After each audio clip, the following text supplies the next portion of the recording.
What is a federally recognized tribe and why does it matter? Hello, everybody. My name's Anton Treuer.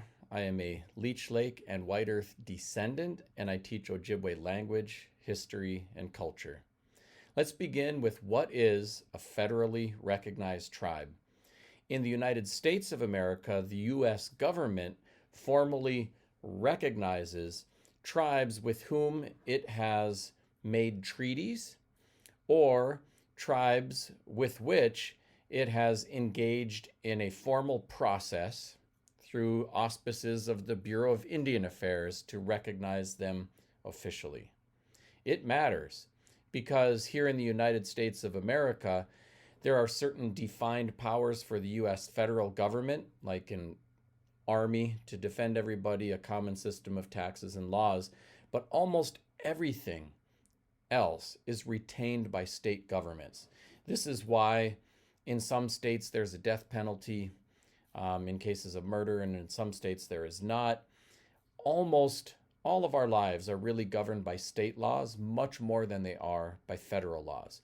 That is something that is different in the United States as opposed to most other countries in the world, the high level of state control.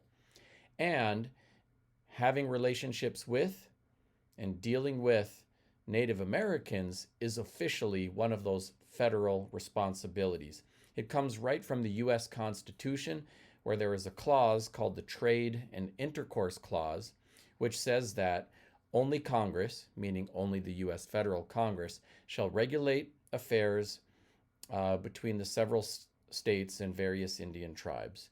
And what that really means is that only the U.S. government gets to deal with tribes on a nation-to-nation basis, but it only has that view of Native tribes that they officially recognize. And so ultimately, if you are not federally recognized, you don't have a formal nation-to-nation relationship with the U.S. government. It doesn't matter what people think, believe, and do on the street. It translates into real power.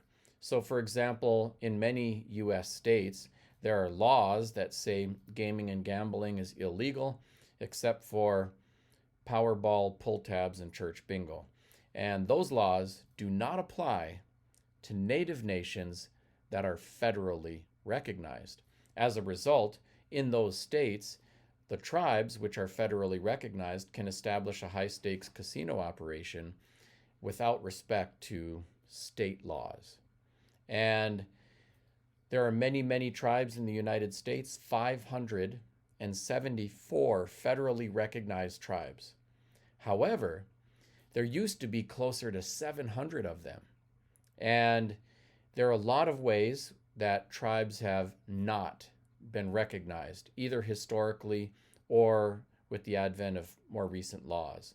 So one of the ways is many tribes lost land dealing with the British or the French or the Spanish, or in Alaska with the Russians. And as a result, they did not have a treaty relationship with the United States and were never federally recognized to begin with. Also in the 1950s, the U.S. government listed 109 tribes to have their federal recognition terminated. And it might seem on the outside like this was a very mean thing to do, and it certainly was incredibly harmful. But the U.S. government thought, oh, all they'll need is their American citizenship and nothing else. When this happened, many of these tribes, the tribal citizens, actually, without the benefit of tribal support or the organized business operations that tribes were managing, actually had a terrible time navigating poverty and other things. In Wisconsin, the Menominee Nation was terminated and later reinstated in 1975 after sustained protest. But Menominee County had become the poorest county in the entire state of Wisconsin. So the results were really pretty pernicious. Since then, the Menominee Nation, now a federally recognized tribe again, has been able to operate not just casino operations, but a complex array of businesses and devote resources not just to job creation and economic improvement, but to the revitalization of their language and culture and all kinds of other important things. So being federally recognized does matter. It matters in other ways too, because the US government from time to time has funds allocated for language revitalization or other things, and only federally recognized tribes are eligible to apply. There are also direct funds through the Bureau of Indian Affairs that only go to federally recognized tribes. So that status piece does matter. So right now there are 574 federally recognized tribes, but there are many other tribes that are recognized either by state governments or not recognized at all.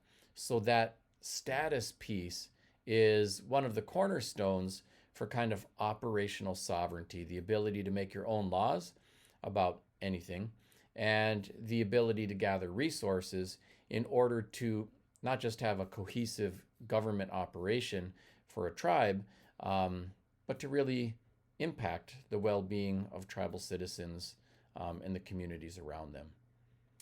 Thanks for watching today. Miigwech.